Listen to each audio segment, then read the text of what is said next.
Hi guys, welcome to Comfort Life channel. I am so happy to see you here today. If you haven't subscribed to my channel, please do that right now. And today in this video, we are talking about 5 powerful foods for your kids. I believe everyone will agree with me here that nowadays, not only kids' foods, but the foods that the adults eat, it's too much overprocessed, and we eat lots of fast food and the food that contains things that we are not even supposed to be eating.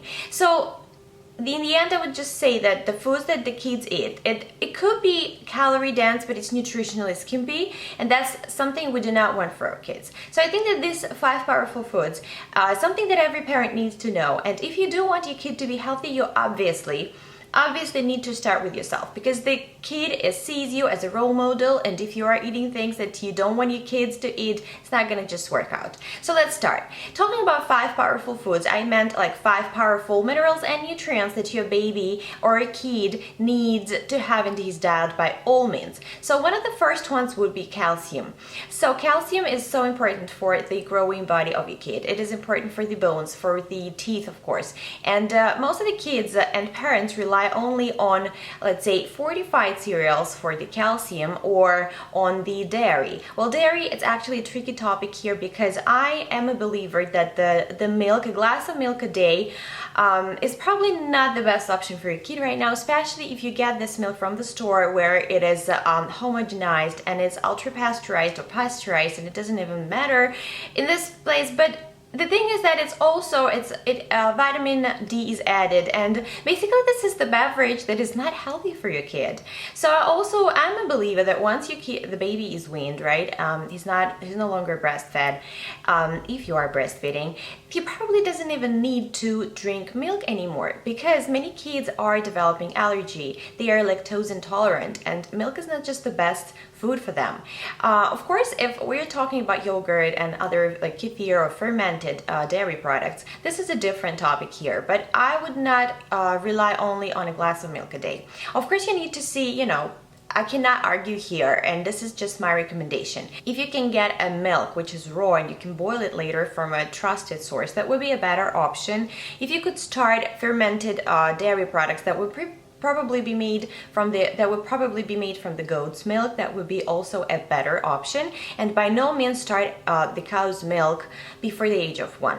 So again, this is just my advice. I am not going to give my baby a glass of milk a day after I stop breastfeeding, and I'm not going to rely on this as his daily calcium intake. There are many other non-dairy foods that are rich in calcium. Of course, the greens like bok choy, the collard, the dark leafy greens, and also, of course, oranges. I know many parents also give lots of orange juice to kids, which is a no-no here, because, rather than giving an orange juice on a daily basis, I think it's better to also give the oranges themselves, because they would also contain the fiber, and the orange juice, it contains a lot of sugar in there. It's also not probably the best idea, because most of the kids, they also consume lots of sugar in all other forms. Such things as yogurt would be a good option of calcium. Tofu, in this case, it's almost unflavored, and you could put it in different other foods, let's say, even into the smoothie. The baby won't really notice, so the babies might even like tofu, so you could give it a try. I am not a fan of soy products, so I wouldn't really include a soy milk in this list, but occasionally, from good quality soy, fermented soy could be fine. So also such products, as I said, as oranges and dark leafy greens, and also the almonds, figs. I think figs, dried fruits, are also good for kids, and especially in the months when you cannot find lots of fresh produce, it's better to buy dried fruits rather than rely on something even organic. If it's been traveling from God knows where to your location, which is relatively far from there, it's not the best option. So fruits like kale, broccoli, watercress will have calcium in it. Also sardines, if you're consuming fish, will have calcium in it too. So basically you need to make a list of calcium rich foods that are best for your family and stick to that. The next ingredient, I've also forgot to mention cheese. If you buy cheese from the store, make sure it's a good quality cheese and it doesn't contain anything it's not supposed to. The cheese from a good farm was the best option, but it's up to you, of course. The next vitamin I want to make sure your kid really needs is vitamin E. Well, vitamin E is a powerful antioxidant, practically helps to prevent the damage in the cells, and it's also a healthy fat. You should not, by no means, buy your kids low-fat food, because your kid needs fat to be properly developed. It's a growing brain, it's a growing child, so you need to always take this into consideration. A child is not supposed to be worried about him slim waist if his diet overall is healthy. So the healthy fats, and including vitamin E, could be so easily added to your child's diet, and most of these foods the kids really love. So we should include here avocados. You can also watch my video about how healthy and why avocados should be incorporated into your diet. You also can include peanut butter into your diet, providing you are not nut or peanut allergic. And recent studies actually say that you shouldn't wait until after 1 year of age to include or add peanuts into your kids' diet. You should try it before 1 year of age, but just a little amount, and see how your kid reacts. Also, of course, other butters. If your kid is allergic to peanut butter, you could also try sunflower seed butter. Make sure you actually find something that doesn't contain salt, and the butter is, of course, raw and preferably sprouted. Not to mention that you can make nut butters yourself. You could sprout or soak the nuts. It's actually something you need to do with all the whole grains and beans as well. Also, such things as tomato sauce, it contains some vitamin E, avocado oil, and also the plant oils. The roasted walnut oil is something I think your kid will love, and you could cook with oils, and you could add them to the salads, and you could even add them to the smoothies. So basically, the variety of options here is really rich. So actually, also spinach has vitamin E in it, and also wheat germ. Well, the thing with wheat germ, I actually think it is a superfood. I even have a video about that which you could watch. But the wheat germ itself, it needs to be stored in the refrigerator. Make sure you know that, because all the healthy oil, they go rancid very fast. Also, there is a wonderful thing as the wheat germ oil, which you could also add to your kid's diet, and you could actually take it yourself. You could also use it for skincare products, or basically just for the, massaging your baby, because vitamin E can also be easily absorbed by your body, and it is even easier to get properly absorbed by your body because it is a natural form of vitamin E. Other than when you're buying vitamin E, which has tocopherols in it. Of course, it is a much stronger version, in terms of units, but because it is not as natural, it is probably not gets absorbed by your body on 100%. The next healthy food that you need to make sure your child has a lot in his diet is fiber. Well, it's actually not as hard as it sounds, but it's not hard really to add fiber to your kids' diet and to your diet as well. So the thing is that fiber is, it's undigested, and it's so important for your kids' healthy digestive system. It will keep your baby regular. Also, eating fiber-rich diet will help your kid to really prevent any other diseases, even now or later in life. Well, I would say that whole grains or breakfast oatmeal, right, is one of the best sources to give your kid fiber. But I know there are many different diets, in this world. Some people do not eat meat. Some people, vegans, vegetarians. Some people go primal. Some people do not really eat wheat or any whole grains or any kind of things like that. So I am not the one to suggest you which diet is the best for you. You obviously need to make sure that the diet that whether it's good for you is good for your baby. But I eat whole grains, and I do know that it's not as healthy as probably it was some time ago, but I always soak all the whole grains that I use, even my oatmeal. And of course, the oatmeal, if you're buying some, the best option is to get a steel cut oats or the old-fashioned oatmeal. By no means you get some, again, fortified cereals with tons of sugar and unhealthy things. It's not a healthy option. Make sure you know that, and you don't give that to your kid. Also, fruits and veggies, they all contain fiber. What kids really doesn't like fruits? You could also make sure that your child has some lentils and chickpeas, for example. If your kid loves hummus, it's great because you could do some hummus on the whole wheat pita and probably put a slice of cucumber. That's a really good snack over there. So whole grain pasta, whole grain bread. I recently really love spelt pasta, or actually rolled spelt instead of the oatmeal. It works really well for me. Such things as sweet potatoes, basically potatoes, and also ground flax seeds, basically, or just flax seeds, and the green peas. They all contain lots and lots of fiber. A little note here, I know that sometimes if you're a kid and you see he's not regular and the doctor tells you, oh, he's not getting enough of fiber, and he puts you on a fiber supplement. I mean, I don't think that's a good idea here, because why would you take a supplement if you could just do as much fiber in the diet? And I think that's the best option. It's the healthier option for your kid. The next thing we need to make sure your kid has is potassium. Well, actually magnesium too. You can watch my video about magnesium. It's like discussed in full in there.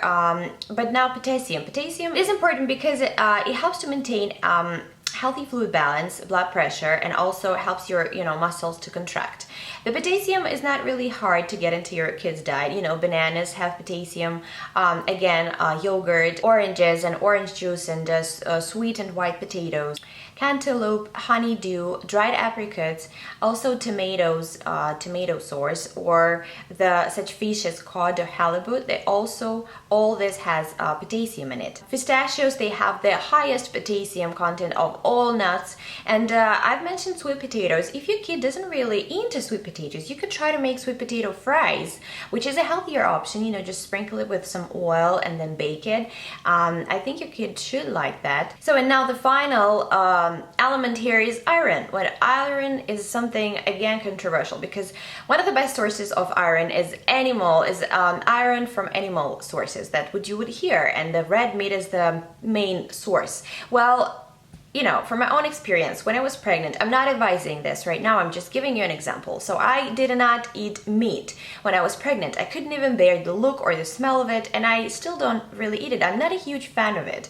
And I'm a happy breastfeeding mother, and my baby is, thank God, healthy. He was born healthy. And I mean, I was okay throughout the pregnancy. And I think all this can really prove that the iron from the plant sources is good too. This is relevant here because most of the kids, they do not eat meat at all, especially red meat. So they say that when you are trying to eat iron from the plant sources, it is harder to get absorbed by your body. But if you add some vitamin C together with it, it's going to be a perfect combination. So of course, if you are consuming animal products, such things as beef, shrimp, chicken would be a good start, right? But also all the beans contain iron. I try to consume blackstrap molasses on a daily basis, and I even give it to my kid who's almost 11 months old, since he was like 7, and he's doing well with it and he likes it. And you can again watch my video where I explain why it is a good thing for you to have her in your kitchen. Also, chickpeas, lentils, and whole wheat bread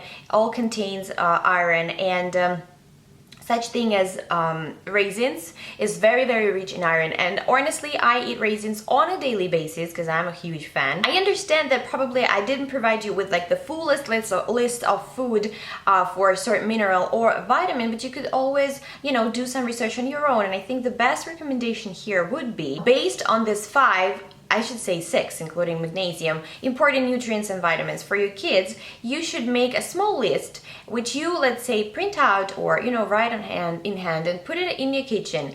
Let's say you put all the products that are rich in vitamin E, let's say vitamin E, potassium, calcium, whatever protein sources you have, whatever vitamin B sources you have, and you will be surprised when you figure out that, let's say, at least 20 different types of food will contain either or. So, you will see that if you feed your kid with certain things on a daily basis, he's getting this, and that, and he's good. And some things you shouldn't really feed your kid every other day. So having this list and seeing what food is rich in this or that vitamin or mineral, it will be easier for you to adjust your healthy diet. And of course, you will adjust this list towards your own preferences and your family preferences. Let's say it's not really affordable for everyone to get every second day like halibut or cod, right? right? So you will try to find some other sources of food that contains this vitamin or this mineral, and this way it will be properly adjusted and you will see it's like your perfect plan to go, and it makes things organized and you won't miss anything when you go shopping. You will always have this or that thing on your list. So in my personal experience, it is not easy to feed the kid, right? But sometimes you need not to do any effort here. You need to let your baby to lead and try to, he needs to show you what he really wants. So when you're just starting solids, or later on, you could put 3 different types of food in front of your baby and ask him to try each one, and then whichever he prefers, you will give him extra, right? So he feels full and he likes it. Babies actually know a lot better what they need. They have this amazing ability that it was not blurred like in us people, because in adults, because you know that, oh, okay, yesterday I wasn't healthy, so today I'm gonna go for a salad, or I'm gonna just eat light today because later on I'm gonna have a heavy meal, or I'm gonna have this because later I want to have the carrot cake. It's all mixed up in our mind, and we're not even fully aware sometimes when we are hungry. Well, kids, on the contrary, they do know when they're hungry and they do know when they're not. So sometimes you don't need to stuff your baby's mouth with food thinking that, oh my God, my baby is not eating, and I'm a bad mother. Oh, you want this Cheerios? Okay, just have that, whatever, just be full with that. You should not really do this. It will take a while, but you'll be surprised how fast kids get adjusted to the healthier lifestyle. And start with yourself, as I've already mentioned. That's number one thing you need to do. I mean, it might sound really confusing, and maybe it sounds really not as easy as it is, but it is easy. So again, make a list of foods that are healthy and good for your family. Do not let your kid have lots of snacks, because there should be main like breakfast, dinner, because if you give a kid too many snacks, he won't be hungry for dinner. That's obvious. Whatever in your house, make sure you only have healthy snacks available for him, like nuts or fruits or an apple. Always have them prepared, or let's say if you can have celery cut and store it in a refrigerator, so when he opens the door, he doesn't see anything bad. He sees good things and he will just grab that and go. I would say this is it. Of course, if you like this video, please put the thumbs up and subscribe to my channel. I wish you to stay very happy and very healthy. Enjoy your kids, enjoy your life, and I'll see you in my next video.